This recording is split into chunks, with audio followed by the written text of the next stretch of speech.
बनतेजी यांच्या चरणी वंदन करून उपस्थित सर्व भिक्खू संघाला वंदन करून या ठिकाणी वंचित बहुजन आघाडीचे नांदेड जिल्हाध्यक्ष शंकरजी महाजन, महासचिव रवीजी, आदरणीय मामा, पंचितजी, सर्व उपस्थित पदाधिकारी, मी आपल्याला या ठिकाणी वंचित बहुजन आघाडीच्या वतीने मी राज्य कमिटीच्या वतीने या ठिकाणी उपस्थित आहे। लोहा शहर खरं तर विश्वरत्न डॉक्टर बाबासाहेब आंबेडकरांच्या विचाराचं जागृत शहर आहे।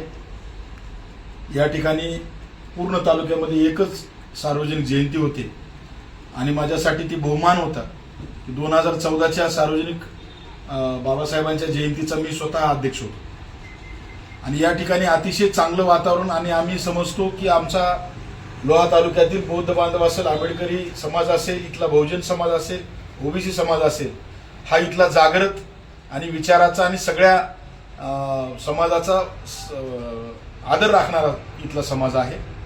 पण लोहा शहराला काय झाले मला अलीकडे काही कळायला मार्ग नाही। अतिशय मला जेव्हा ही सगळ्या गोष्टी कळाल्या, वंचित बहुजन आघाडीचे सर्व तालुका पदाधिकारी या आंदोलनात उतरले, जिल्हा कार्यकारिणी या आंदोलनामध्ये उतरली, तरी देखील लोह्यातला आमचा समाज बांधव, आमचा इथला सर्व जागृत बहुजन बांधव असा शून्य का पडलाय? का आमच्यामधला आत्मा आमच्यात निघून गेलाय? का आमच्यातलं सगळं आमच्यामधला विचारधारा संपल्या का काय? अशी चित्र जर निर्माण होत असेल तर ही बाब अतिशय गंभीर आहे। वंचित बहुजन आघाडीचा एक कार्यकर्ता या नात्यानं मी आपल्या सर्व पत्रकार बांधवांना मी सांगू इच्छितो की कुठल्याही परिस्थितीमध्ये वंचित बहुजन आघाडी विकला जाणारा पक्ष नाही। सरदेव बाळासाहेब आंबेडकरांचे विचार आमच्या सगळ्यांच्या रक्तामध्ये आहेत आणि निश्चित कोणी जरी काही जरी झालं तर वंचित बहुजन आघाडी या मैदानातून बाहेर पडणार नाही। कोणी अजून अंदाज लावत असतील, आता ह्याला सांगू, आता शांत होतील, तेव्हा शांत होतील, असा जर कोणी अंदाज बांधत इकडे तिकडे वेगवेगळ्या आमदाराच्या कार्यालयात आणि ह्याच्यामध्ये बसून जर ही सगळी जर खेळ चालत असेल तर त्या सगळ्यांना समजून घेतलं पाहिजे की वंचित बहुजन आघाडीला विकत घ्यायला अजून कोणी जन्मलेलं नाही। आणि म्हणून इथल्या सगळ्या प्रस्थापित कोणी मला माहिती नाही, मी आज इथं स्पष्ट आरोप करणार नाही, पण मला काही लोक म्हणतात आमदाराचा स्थानिकचा त्यात रोल आहे, कोणी म्हणते खासदाराचा रोल आहे, कोणी म्हणते फलाण्याचा आहे, बिस्ताण्याचा आहे। मी त्या सगळ्या लोकांना सांगू इच्छितो तुम्ही सगळं हजम करू शकाल पण त्या ठिकाणी बौद्ध विहाराची जागा हजम करू शकणार नाही। तुमच्या पोटातून उलट्या होतील, पर्यायी रक्ताच्या उलट्या होतील, पण तुम्हाला ती जागा हजम करता येणार नाही म्हणजे नाही। कारण आम्हाला थेट सरदेव बाळासाहेब आंबेडकरांचा, माननीय सुजातादादा आंबेडकरांचा आदेश आहे, कुठल्याही परिस्थितीमध्ये त्या जागेचं संरक्षण झालं पाहिजे असा वंचित बहुजन आघाडीचा स्पष्ट आदेश आहे। त्याच्यामुळे कोणी ह्या प्रकारामध्ये जर जे मध्ये पडलेले असतील त्या सगळ्यांनी याच्यावरून बाजूला झालं पाहिजे, कारण हा अस्मितेचा विषय आहे। कुठल्याही आता आदरणीय बनतेजी माझ्यानंतर बोलतील, धार्मिक विषय ते सांगतील, पण मी प्रशासकीय याच्यामध्ये ते सांगणारा विषय आहे की इथे या ठिकाणी कोर्टाचे सुद्धा स्पष्ट त्या ठिकाणी इंडिकेशन्स आहेत, त्यांनी शासनाने त्यात लिहून दिलेलं आहे की त्या ठिकाणच्या धार्मिक स्थळे, मंदिर, झेंडे इत्यादी त्या जागी जमीन जशा तशीच ठेवण्याची आहे, त्यात स्पष्ट लिहिलेलं आहे। त्यांनी ती जमीन वापस करत असताना या सगळ्या याची कुठलीही जबाबदारी घेतली जाणार नाही। त्यांना कुठेही म्हणजे इनडायरेक्टली सांगितलं ते स्थळांना हात लावू नका। मग तुम्ही त्या धार्मिक स्थळामध्ये सुद्धा तिथं तुम्ही त्याच्यामध्ये सुद्धा तुम्ही डिफरन्शिएट केले। मी स्वतः एक लिंगायत समाजातून येणारा कार्यकर्ता आहे, पण मला असं मी भेदभाव मला महात्मा बसवेश्वरांनी भेदभाव सांगितलेला नाही। विश्वरत्न डॉक्टर बाबासाहेब आंबेडकरांनी छत्रपती शिवाजी महाराजांची ही भूमी आहे, इथं भेदभाव कोणी सांगितलेला नाही। म्हणजे एक मंदिर तुम्ही ठेवता आणि वीराचा झेंडा काढून टाकता, म्हणजे हा कुठला भेदभाव या ठिकाणी लोह्यामध्ये होत आहे? मला याच्याबद्दलचा प्रश्न निर्माण होतो की हा अतिशय चुकीचा भेदभाव आहे। तुम्ही कशामध्ये अशा पद्धतीचं हा मी तर म्हणतो, मी एक वकील या नात्यानं हा स्पष्टपणे अट्रॉसिटीज येतं, याच्यामध्ये जातीवाद स्पष्ट दिसतो। कारण तुम्ही त्या ठिकाणी धार्मिक स्थळामध्ये सुद्धा तुम्ही त्याच्यामध्ये जर तुम्ही पार्शियलिटी करत असाल तर हा अतिशय भयंकर मुद्दा आहे।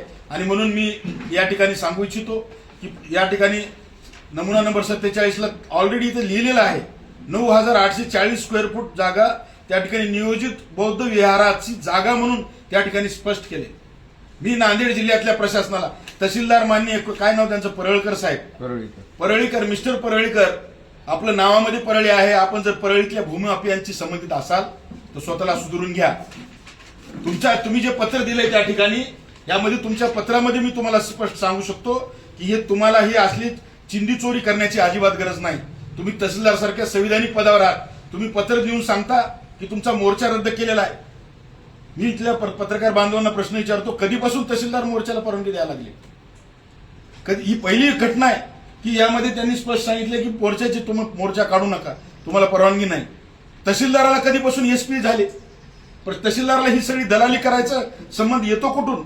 आणि तहसीलदार म्हणतात की कोणीतरी एका व्यक्तीने ज्यांनी तिथं लावला होता झेंडा त्यांनीच वापस काढला. झेंडा लावताना तुम्ही काही इथे कॅमेरा घेऊन उभे होतात का? झेंडा लावताना शेकडो समाज बांधवांनी तिथं झेंडा लावलेला आहे. त्यामुळं तुम्हाला कोणालाही काढून घेण्याचा अधिकार नाही. ह्या पत्रावर मी त्या ठिकाणी तहसीलदारांच्या विरोधात 156(3) खाली तहसीलदारांवर कारवाई आम्ही ताबडतोब करत आहेत. आमचे जे लिगल जयदीप ढवळे आहेत, ॲडव्होकेट जयदीप ढवळे, हे लवकरच आमचे वंचित बहुजन आघाडीचे कायदेशीर सल्लागार आमच्या कमिटीचे ताबडतोब आता कोर्टामध्ये तहसीलदार आणि जे काही तत्सम अधिकारी आहेत यांच्या विरोधामध्ये 156(3) खाली गुन्हा दाखल करणार आहोत. कारण हे अशा पद्धतीचं पत्र देणं म्हणजे तुम्ही सरळ सरळ कुठल्या तरी एका पार्टीची दलाली करणं होय. म्हणून हे तहसीलदार अतिशय, मी सगळ्यात पहिल्यांदा जिल्हा कलेक्टर ऑफिसला मागणी करणार आहे की ताबडतोब या तहसीलदारांना बडतर्फ करा किंवा सस्पेंड करा, इमिडिएटली करा. कारण हे अशा पद्धतीचं पत्र मी माझ्या 25 वर्षाच्या सामाजिक चळवळीतल्या कार्यकर्त्यांमध्ये तहसीलदारांनी कधी एखाद्या भूमाफियाच्या बाजूनं अशा पद्धतीचं पत्र दिलेलं मी वाचलेलं नाही. त्याच्यामुळं कुठलंही धार्मिक स्थळ कोणालाही बांधता येतं, झेंडा लावता येतो, पण ते धार्मिक स्थळ काढून घेण्याचा अधिकार कोणी दिला त्यांना? कोणीही व्यक्ती असू द्या. मी उद्या माझ्या समाजाचं एखादं मंदिर उभा बांधू शकतो, पण हजारो लोकांची धार्मिक अस्मिता तिथं जाऊन उभी राहते, तेव्हा ते मंदिर मी बांधलंय म्हणून मी काढू नाही शकत. मला काढण्याचा अधिकार नाहीये. आदरणीय बंतीजी त्यावर बोलतील. पण ही सरळ सरळ म्हणजे तहसीलदारांनी जेव्हा पत्रावर लिहून देत आहेत, कोणाला काही म्हणणं असेल तर समोरून मांडा. तर या ठिकाणी तहसीलदारांनी स्वतः अतिशय विचित्र पत्र दिले. मी पत्रकार बांधवांना हे पत्र देऊन सांगू इच्छितो की अशा पद्धतीचं पत्र देण्याचा कुठलाही अधिकार नाही. तहसीलदारांनी कोण्यातरी बड्या नेत्याची त्या ठिकाणी हुजरीगिरी केली आहे, गुलामगी करून अशा पद्धतीचं पत्र काढलंय. त्याच्यामुळं मी या आपल्या माध्यमातून सांगू इच्छितो, जिल्ह्यामध्ये असणारे जेवढे काही धार्मिक स्थळाची जागा आहेत त्यांना कुठं नोंदणी आहे, कुठं काय?